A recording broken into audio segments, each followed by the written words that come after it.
DN news Marathi, आवाज जनसामान्यांचा।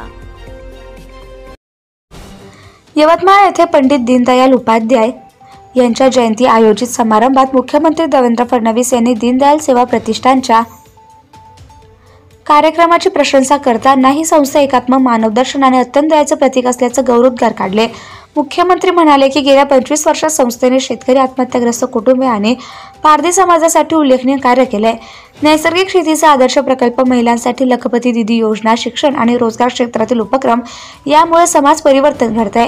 पंडित दीनदयाल उपाध्याय यांचे विचार अत्यंत दयावर आधारित असून समाजातील शेवटच्या घटकाच्या विकासातूनच राष्ट्राचा विकास होतो हे अधोरेखित करताना मुख्यमंत्र्यांनी पंतप्रधान नरेंद्र मोदी यांच्या योजनेमुळे 25 कोटी लोक गरिबीतून बाहेर पडल्याचं सांगितलं। यवतमाळ येथील दीनदयाल सेवा प्रतिष्ठान यांच्या वतीने आयोजित पंडित दीनदयाल उपाध्याय जयंती समारोहाचं उद्घाटन मुख्यमंत्री फडणवीस यांच्या हस्ते सोमवार 29 सप्टेंबर 2025 रोजी झालं। या प्रसंगी ते बोलत होते।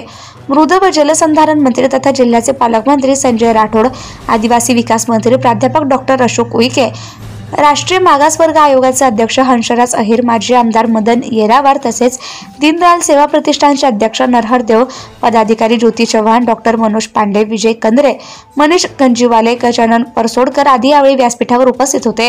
कार्यक्रमापूर्वी फडणवीस यांनी संस्थेच्या प्रशिक्षण प्रबोधिनी अतिथीगृह, कृषी संशोधन केंद्र आदी प्रकल्पांची पाहणी केली।